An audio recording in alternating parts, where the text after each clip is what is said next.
Bom dia, boa tarde, boa noite. Não sei que hora você tá assistindo, mas está começando o Bessanicast, cara, ó. Isso aí. Isso aqui é muito chique. Meu nome é Felipe, eu sou da Flame Consultoria Financeira. Como diria o Johnson, o melhor podcast do planeta. Meu nome é Roman Bessani, vamos pra cima. É isso aí. E hoje, pessoal, a gente tá com um convidado muito especial. Fiquei muito feliz. Falei pra ele, cara, vou ficar muito feliz se você aceitar o convite. O doutor André, vou chamar de doutor, mas... doutor André é advogado aqui, trabalha comigo em muitos clientes aí. Projetos em comum, né? É isso aí. Bom dia, pessoal. Bom, meu nome é André Rodrigues, sou advogado, atuo com direito empresarial. Queria agradecer o convite e já deixar um pedido aí para vocês de seguir o canal e ativar o sininho para acompanhar aí o Bessani Podcast. Muito bom, já faz isso já, é de graça. É isso aí. Cara, é isso aí, topzera. E a gente vai conversar hoje sobre algo que a gente vê muito nas empresas aqui na região, a gente vê isso, mas a gente sabe que isso é um problema nacional, né? Estatisticamente, a maior parte das empresas no Brasil são familiares. Exato. E, naturalmente, isso acaba acontecendo que, se você não tiver um cuidado no direito, na hora de estruturar um contrato, um quadro societário, você pode ter problemas nesse tipo de coisa. O que você geralmente vê, André, que a gente poderia começar esse papo aí falando sobre direito societário? Beleza. Cara, eu acho que quando você pensa sempre em iniciar uma empresa, lógico que você tem toda uma parte estratégica por trás, desenvolvimento de plano de negócio, né, coisas desse tipo, e você chega em um determinado momento que você precisa iniciar a formalização dessa empresa, né? Tudo começa, sem dúvida nenhuma, por um bom contrato social, né? A gente vê, infelizmente, aí de certa forma, né, que no passado era muito comum as empresas iniciarem o seu contrato social talvez com um modelo que não era muito adaptado para o negócio dela, um modelo que não era muito adaptado para o quadro societário dela, para o planejamento dela, e isso, no futuro, acaba trazendo problemas para a empresa ali no dia a dia. Cara, Tá? isso é legal, André, porque assim, ninguém começa, vamos falar a verdade, é igual seguro, né? Ninguém começa uma sociedade com a intenção de acabar. Sem dúvida. Ninguém faz um seguro, mesmo que seja para isso, com a intenção de usar. Essa que é a verdade, né? Sim. Só que o contrato é justamente o apólice do seguro. É o que garante quando der problema o que você vai fazer. E às vezes não pensar nisso, né, gera uma dor de cabeça incalculável, né? Eu tenho clientes que, você tocou nesse assunto, eu acho muito importante, que tiveram problemas emocionais tão fortes que assim... A mulher entrou em depressão, questão de filho, né, assim, é uma doideira. Então isso que você está falando é muito apropriado. E quando a gente fala isso, né, eu fico pensando, André, tem algumas pessoas que recomendou, eu vou entrar um pouco no técnico, assim, da empresa, vamos, por exemplo, eu e o Felipe entrando numa sociedade, né, a gente tem vários negócios e tal. Dizem que não é bom ter a participação de 50-50, porque na hora que for decidir, porque antes da quebra da sociedade, tem o quê? As visões diferentes, né? Ah, vamos alugar um prédio novo. Aí o outro fala que não quer. E aí os dois têm 50-50, parece que isso gera um entrave pior ainda, né? Porque aí ninguém decide nada, a empresa para de rodar, e aí o negócio vai indo pro buraco, porque ninguém toma a decisão, porque tá um com a birra do outro, e aí além de você não conseguir desfazer a sociedade, você também não consegue fazer o negócio girar. Tem alguma coisa que orienta? Porque assim, outra pessoa me falou assim, Roma, às vezes você não precisa definir isso no percentual, você pode definir quem que é o sócio administrador, é isso mesmo? Isso. Normalmente, no contrato social, você vai, além de trazer a participação nas cotas da empresa, né, qual vai ser o percentual de cada cota que o sócio vai ter, você também traz ali qual pode ser o sócio administrador, ou seja, quem vai cuidar as decisões do dia a dia da empresa, e você também pode estabelecer limites para esses poderes, né? Então, por exemplo, vocês têm uma sociedade entre vocês vão nomear que o Felipe é o sócio administrador da empresa. Mas, puxa, até qual o limite que ele pode tomar decisões sozinhos? Entende? Até qual o limite que ele pode fazer um negócio pela empresa de vocês? Qual o valor que ele tem que se limitar? Entende? Ele vai poder tomar decisões de 10 mil reais sozinho, 50 mil reais sozinho, 100 mil reais sozinho. Você dá uma autonomia para ele, mas não total. Exatamente. E mesmo que o Felipe tenha uma percentual menor, isso não interfere se no contrato estiver dizendo que ele tem poder para tal. Exatamente. E isso até normalmente, assim, você vê, né, não é raro que sociedades elas sejam compostas por sócios que estão ali no dia a dia da empresa, mas muitas vezes sócios que são ou investidores, ou eles acabam não acompanhando esse dia a dia. Nada impede que esse sócio investidor ele tenha um percentual maior na empresa, mas você coloque o sócio que está no dia a dia como sócio administrador e ele ali tem uma autonomia para ir tomando decisões com relação ao dia a dia em si da empresa, sabe? Legal, mas é engraçado, né, que você falou, às vezes o pessoal pega um modelo pronto, entrega e fala assim, o contador lá, nada contra os contadores, mas o contador tem lá um modelo pronto, já é mais fácil o quê? Manda aí, assina e pronto. E do jeito que ele está falando, ele está dizendo assim, olha, você tem que pensar no modelo do negócio. Quais decisões você vai tomar? Só que eu acho que na prática, André, a maior parte das empresas tem dificuldade de prever isso no começo e eu acho que é natural também que você vá fazendo várias alterações. Eu vejo muitas empresas que alteram quase que anualmente o contrato social, né? O que eu acompanho muito na prática é que esse tipo de assunto ele acaba que não está no cotidiano. Ele nunca está na pauta da empresa. A empresa está preocupada em produzir e vender. Produzir e vender. A tal da pólice de seguro. Putz, devia ter colocado um carro reserva. Exato. Quando você vai ver que devia? Quando bateu o carro, né? Exato. E aí você percebe como é importante a empresa ter sempre um acompanhamento de profissionais voltados a pensar esse tipo de assunto. É você ter uma assessoria, seja jurídica, seja contábil, uma assessoria empresarial estratégica que vai te orientar e falar assim, bom, talvez agora está no momento de você começar a cuidar desse assunto, cuidar da sua estruturação societária, cuidar do seu planejamento sucessório, que é algo muito relevante também. É uma coisa, André, que assim, a gente trouxe essa pauta, né, conversando com o Felipe, porque assim, é um problema fantasma que tem nas empresas. E assim, quando aparece é muito dor de cabeça. Eu já vi negócio top, assim, negócio que fatura e tal, minguando, indo cada vez pro buraco por desavença societária e não tinha as regras bem definidas no contrato e o negócio ficou empacado. Porque um não tinha dinheiro para comprar a cota do outro, a empresa também não tinha liquidez, tal, e aí não sei que, e aí o negócio não anda. Mas assim, minha experiência também, que é quase zero, né? Mas é de lidar no dia a dia. Eu acho que assim, você consegue prever muita coisa em contrato, colocar, mas talvez algo que, não sei se isso tá na lei, como que isso funciona na prática, daí o André pode me ajudar, mas o que deveria prevalecer sempre é o bom senso. E se no princípio da coisa as pessoas não estão se entendendo, eu acho que um contrato bem elaborado, isso vai talvez proteger os danos que isso pode causar, né? Mas o que tem que prevalecer, eu acho que é sempre o bom senso. Mas sabe, né? Qual que é, brother? Isso daí é muito legal no País das Maravilhas, né? Agora, quando nós vem pro mundo, dá uma complicada. Sabe por quê? Eu tô brincando com você, mas é verdade. As motivações mudam muito, as motivações mudam. Você vier aqui falar comigo, com a gente aqui, né? Podcast, vamos dividir as partes? Cara, podcast aqui, nós só estamos investindo e tal. Então, tudo que nós falar, o bom senso vai ser imperador. Agora, pensa nos caras da Flow, que estão virando o podcast e ganhando milhões. É meio pequeno esse podcast, vamos falar um mais famoso. Mas, cara, imagine para eles decidirem qualquer regra agora. Qualquer regra agora é questão de milhares de reais. Então, tudo fica mais difícil. Mas isso que você falou é uma bola excelente. Por quê? Porque a melhor maneira, mesmo que não repasse essas cláusulas no contrato, muitos problemas iam ser, porque tem muita gente que, depois do bom senso, é a palavra, né? Então, mesmo que para mim não faça sentido no bom senso nesse momento, se eu dei a palavra, eu vou manter. Então, o que eu falo para os clientes? Cara, alinhe as expectativas. Qual é o seu papel nesse projeto e qual é o meu papel nesse projeto? O que eu espero de você, e isso às vezes não é falado. Não, vamos fazer lá aquela doideira, o cara é brother. Cara, e a pior sociedade é o cara que é brother. Então não vamos ser sócio não, cara.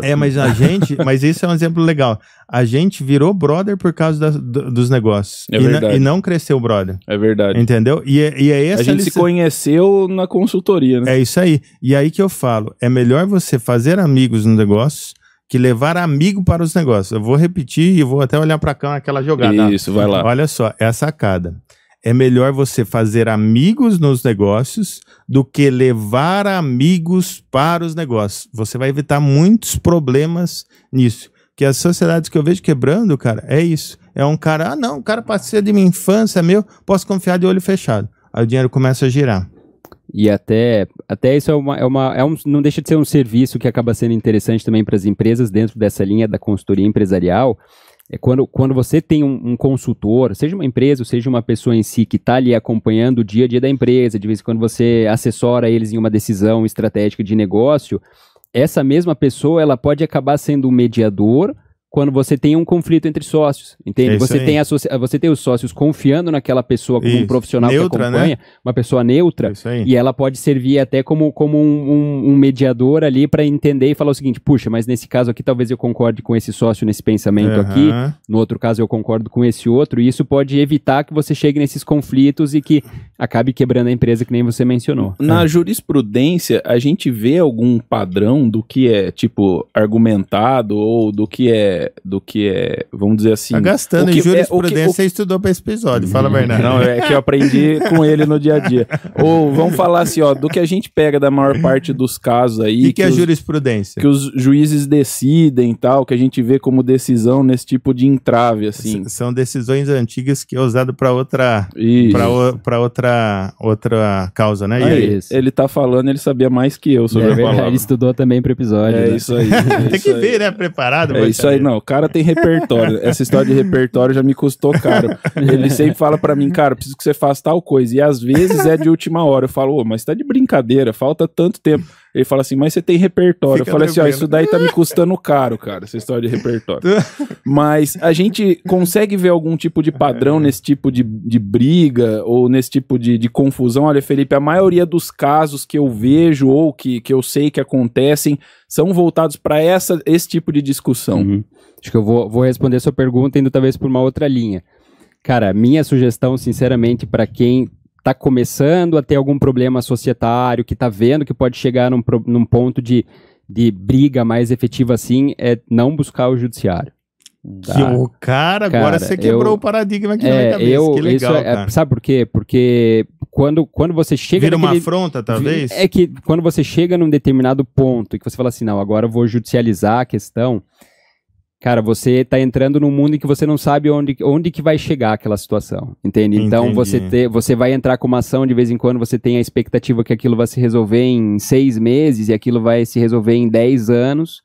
Nesses 10 anos você tá com a sua empresa totalmente travada. É isso aí. E você não consegue se movimentar, você não consegue sair daquela situação, você fica esperando um resultado. E a outra parte também já não vai colaborar, vai falar, fala com o advogado X, exatamente. Né? Então, putz, que cara, quebrou o paradigma. Então, né? e muitas vezes você... é aquela situação, né? Quando você vai pro judiciário, aquilo tá fora do seu controle. Entendeu? Então, muitas vezes vale a pena você investir em uma tentativa de resolver isso tipo fora. Tipo uma consultoria, um cara mais neutro, algo do tipo, né? O contador, que nem você citou, talvez.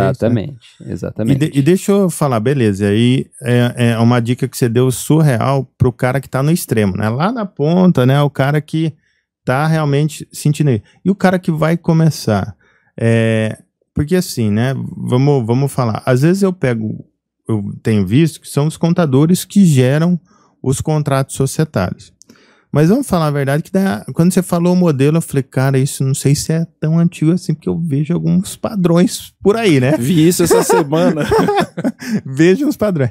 Cara, para o cara começar direito, vamos dizer assim, vai fazer uma sociedade, seja, o amigo dele, mas o amigo também tem umas habilidades de negócio e faz sentido para ele, não sei. Mas para ele se blindar, né, de uma maneira que comece direito, o que você daria de dica para ele?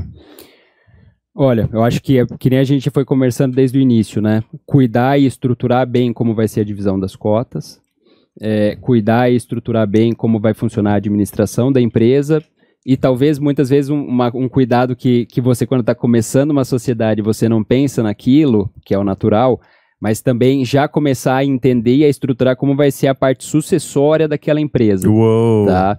Muitas vezes isso é um ponto de conflito que, cara, isso sempre acontece, a gente sempre vê no dia a dia. Falece um sócio. E o que acontece? Entende? Rapaz, isso dá problema, cara. Isso dá problema. Isso é um negócio que dá muito problema, porque aí as situações são, assim, as hipóteses são muitas do que podem ocorrer. né? Então, por exemplo, vocês dois são sócios numa empresa, vocês chegam no determinado momento e falam assim, puxa, olha, se você falecer, você, meu sócio, falecer, eu acho que eu não quero seguir a empresa com os seus herdeiros, por exemplo. Ou você fala assim, não, eu tenho um contato legal com os seus herdeiros, eles estão dentro da empresa, a gente vai tocar essa empresa juntos, então a gente vai estruturar o nosso contrato, o nosso negócio para esse modelo. Isso é uma coisa que o ideal sempre é que seja previsto também em contrato. Cara, agora que você falou, veio uma história de um cliente, olha que doido. Foi assim, né? Era 2 sócios, né? Tipo eu e o Felipe. Uhum. E aí eu falei, eu vou chamar minha irmã aqui, né? Aí veio a irmã. E ela começou a trabalhar e não se deu bem com o Felipe. Pensa nesse cenário. Não se deu bem, não sei o quê. Aí conversando, o Felipe falou, Roma, não vai dar certo. E aí o que aconteceu? Eu faleci assim, ó, aconteceu um negócio. Ou essa pessoa, o cliente, faleceu. O que aconteceu? Ela não tinha herdeiros, não era casada, foi pra mãe. A mãe tinha mais de 80 e tantos anos, parece que ela não podia assumir. Foi pra quem? Pra irmã, que não se dava, e entrou de sócia. As 2 que tinham tentado trabalhar, não se davam, viraram sócios. Cara, pensa numa confusão. Né? E aí resumiu que dividiu a empresa, né? Não conseguiram. E aí a empresa que estava crescendo aí dividiu forças, aí voltou alguns anos para trás, cada um pro seu lado. Isso também acaba sendo decidindo a maioria das vezes pelo que está definido no contrato social. Tá? Se você for ver hoje no Código Civil como regra, ele está previsto lá que no artigo 1028, que se você tem o falecimento de um sócio, o procedimento normal é você resolver a participação societária com relação àquelas cotas. O que isso quer dizer? Você fazer uma apuração do valor daquelas cotas. Sim. E você fazer um pagamento para os herdeiros. Por outro lado, se o seu contrato social dispõe diferentemente, a tendência é que você siga o que está no contrato. Então, muitas vezes, o desejo pode ser qual? Então, vamos apurar qual seria o valor daquele sócio que faleceu, ao invés da irmã entrar como sócia.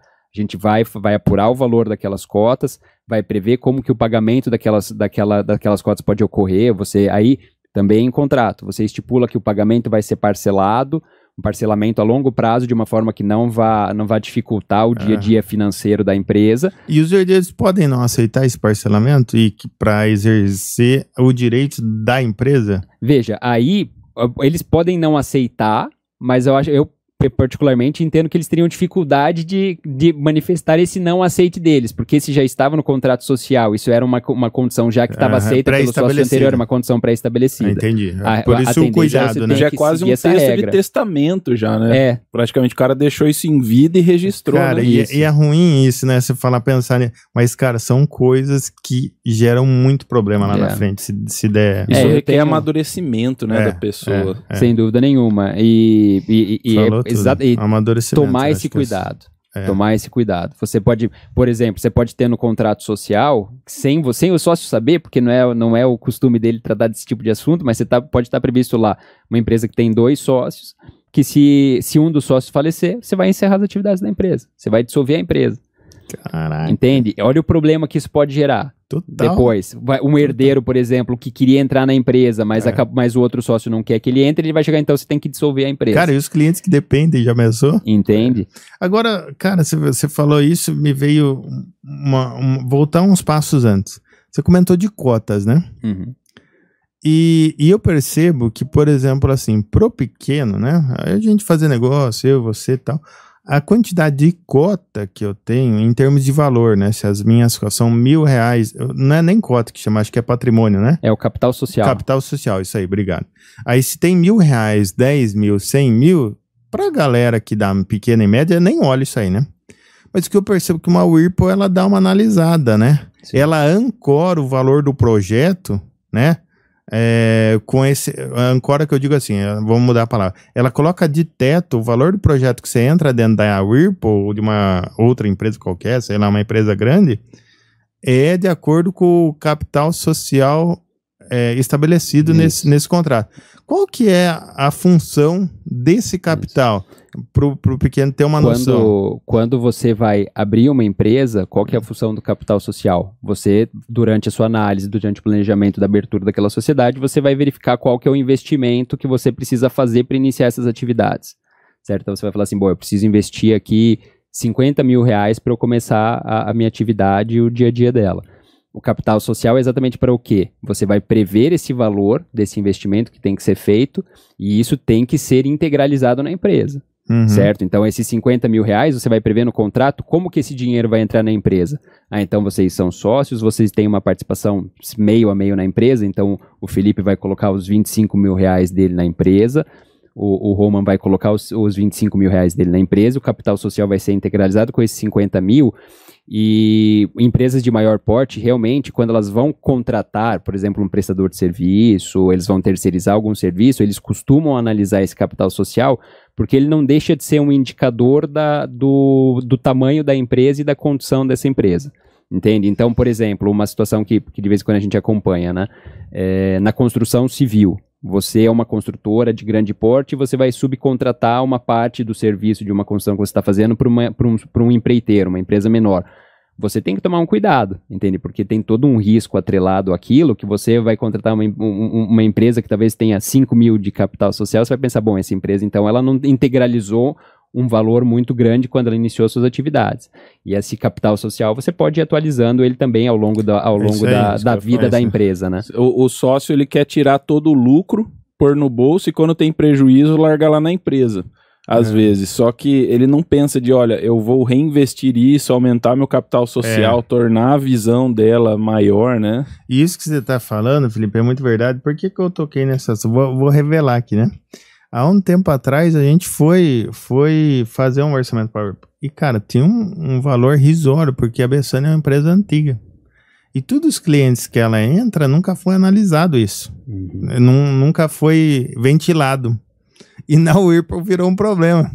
E aí, cara, mas teve que sair correndo para e tipo, a empresa já tinha crescido muito, mas não tinha... integrado no capital, né? Só em patrimônio. E tá aí um detalhe que realmente não tá no seu cotidiano analisar isso enquanto empresário, ver a questão do capital social da sua empresa, né? Isso normalmente pode acabar até sendo mesmo uma dica que vem de fora, de um contador, de um jurídico que você estruturou ali na sua empresa. Isso aí. Para ficar condizente com a estrutura. E isso que o Felipe falou de ir atualizando foi o que aconteceu mesmo, bem lembrado.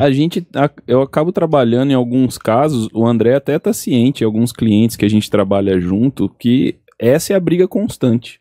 E você provar a saúde financeira da empresa é algo extremamente importante. Só que o pessoal às vezes acaba não pensando nisso também é que essas empresas, e quanto maior o grau de análise. A vida dos sócios também é um impacto. Tipo, o patrimônio dos sócios também impacta. Por quê? Vamos supor, ele fala assim, olha, sua empresa tem, sei lá, tem tudo isso, mas o cara ali, o que ele tem? Pô, tá meio esquisito, não condiz com a realidade da empresa. Então, você tem que ser capaz de ter uma imagem condizente, sólida, que passe segurança em todos os aspectos. Minha empresa é assim, logo eu tô assim, eu posso comprovar tudo isso daqui está legalizado, tá tudo certinho, você pode ver. Então a minha imagem que eu tento passar é a que tá no papel mesmo. Sim. E esse é um entrave muito grande. A empresa ela começa pequena, ela vai se desenvolvendo e o que acontece? Ela consegue desenvolver o know-how dela para atender um cliente grande tecnicamente ou vender para esse cliente. Ela sabe chegar até ele. Sim. Só que ela não se preparou na documentação dela para chegar até lá. E até fazendo um link aí com o que você está comentando, né? A gente percebe também muitas vezes como acaba, e acho que isso nunca foi uma preocupação muito grande também das empresas de acompanhar como que está sendo feita a contabilidade dela, a escrituração contábil, porque isso condiz diretamente com o que você está falando, essa questão de exatamente o que acontece no dia a dia da empresa refletir exatamente o que está previsto na contabilidade dela, né? E isso, quando isso não acontece, os problemas que você pode ter no futuro são muito grandes. Então, um exemplo que você está falando, né? Isso acaba acontecendo também na prática. Você está no Poder Judiciário, você tem uma empresa que está num cenário de dificuldade econômica, mas ela tem uma causa específica que ela entende que ela pode pleitear de algum contrato, alguma situação que aconteceu, um valor considerável, né? Você tem uma situação de custas ali que pode acabar sendo inviável para a empresa entrar com uma ação, ela tem que pagar o valor é tão alto que ela vai discutir que ela tem que pagar um valor de custas que é superior ao que ela pode arcar nesse momento. Para isso existe a questão lá da justiça gratuita, todo mundo já ouviu falar.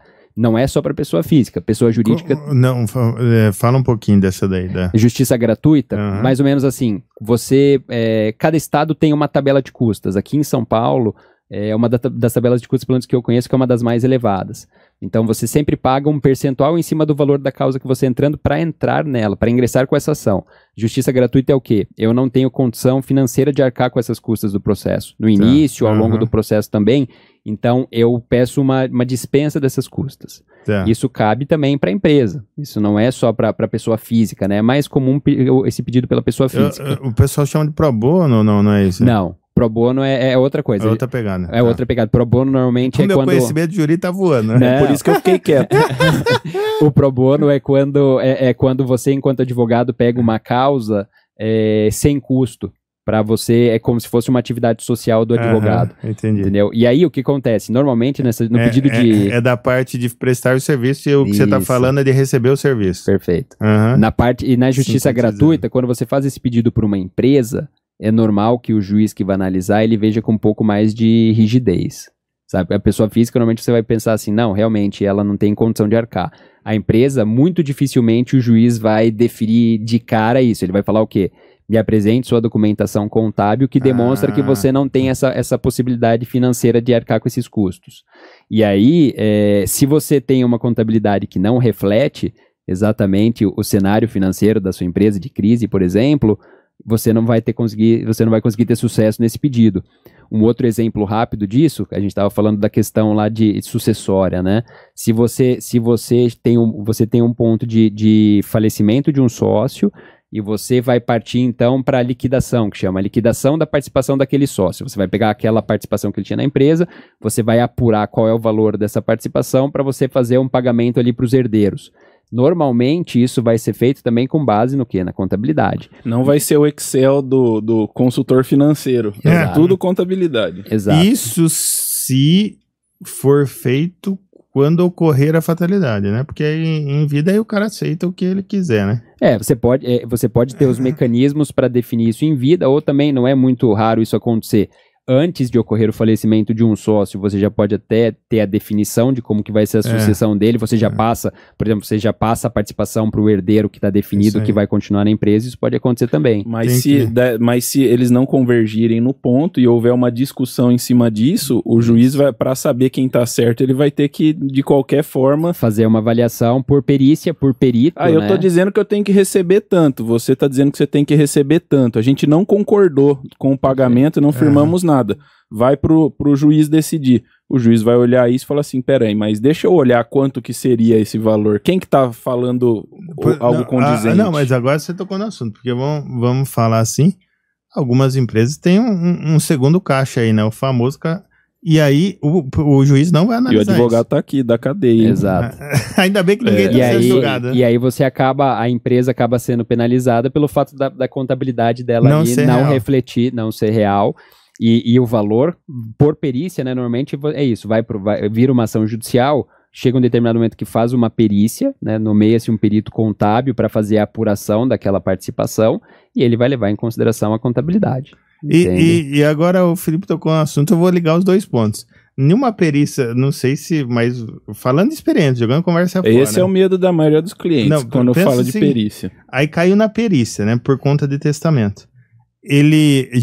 Esse perito pode fazer uma denúncia por causa do Caixa 2 já para a Polícia Federal? É obrigação dele. Eu nunca vi isso acontecendo na prática, mas eu entendo que seria cabível, sim. Quando a gente lê... É um risco. Quando a gente... Bom, pelo menos na aula de ética das ciências contábeis lá, o pessoal fala, até o contador, ele tem obrigação de te denunciar se você não fizer. Uhum. Isso é uma situação bem delicada, por isso é importante sempre tentar ter o máximo de cuidado possível na organização da empresa. O que recomenda, né? O que a lei recomenda. Eu também a gente pratica tudo dos clientes, tem que ser assim. 100% com nota é o que a gente recomenda, né? E aquela coisa, né? Agora, falando sobre... Então, como isso impacta nas decisões jurídicas da empresa... Tá aí a importância da gente atuar, então, com um profissional contábil que ajude a gente a criar essa imagem. A buscar isso. Porque, vamos supor, a gente quer construir uma imagem da empresa como marca. Então, a gente já falou de tantos temas assim que vão ajudar a gente a construir a nossa empresa como sólida no mercado. Só que a gente tem que também fazer com que os nossos números e a nossa estratégia jurídica que nos protege, então a estratégia jurídica não é só a forma como você faz o contrato, mas a forma como você rege os seus acordos, a imagem que você tenta passar, né, pela empresa, ela seja condizente com essa imagem da empresa que você está querendo criar. Porque senão você vai chegar lá e ter um mega negócio na mente do seu cliente, mas ele vai estar totalmente desprotegido. E talvez até um desafio interessante que possa deixar para as empresas é que, e a gente percebe isso muito no dia a dia, normalmente a empresa ela pode até ter uma contabilidade, ela pode ter um jurídico, mas você percebe que é uma distância muito grande esses departamentos da empresa, né? E isso também acaba dificultando na evolução dessa conversa. Então, um desafio aí para quem é o empresário que está acompanhando aqui hoje a gente conversando e que está percebendo que talvez ele possa estar vivenciando algum problema assim também, é o quê? Estruturar esses departamentos da empresa dele de uma forma que eles sejam próximos, entende? De uma forma que eles se conversem, sabe? Que eles não fiquem distantes e essa distância vai dificultando ali a empresa ter um melhor planejamento da atividade. Para só ir para o jurídico no último caso. É isso aí. Cara, bacana. Até com um comentário, não precisa deixar para ir para o jurídico no último caso. O bom sempre é você trazer o jurídico desde o início na conversa. Isso aí. Boa. Cara, bacana. Você meio que lançou um desafio aí, mas eu vou pegar um pouco mais no pé.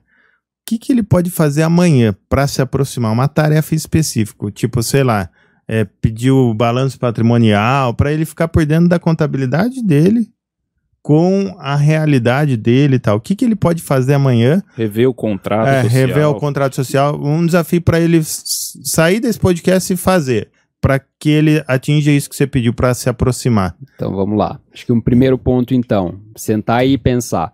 Eu tenho um jurídico contratado, meu eu não tenho. Eu trabalho sem jurídico.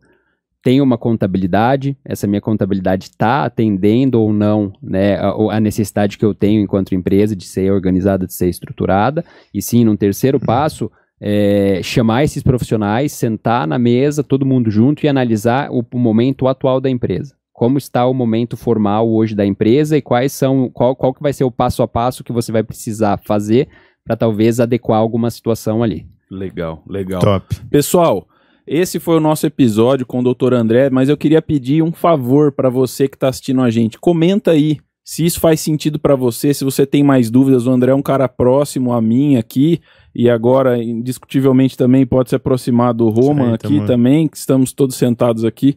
Mas vocês podem lançar novas dúvidas, novos temas. A gente traz o André aqui de novo. Eu estava olhando para a câmera errada, agora eu estou olhando para a certa. Boa. Cara, tá vendo? Eu não tenho esse know-how do corte, essa coisa. Então, comenta aqui embaixo, se inscreve no canal, compartilha isso. Muito obrigado. Um desafio para vocês aqui, pessoal. Escreve sociedade nos comentários. Eu quero ver quem ficou até a última palavra do episódio. Sociedade é a palavra. Valeu. É isso aí. Valeu, galera. Obrigado, pessoal. Obrigado pelo convite.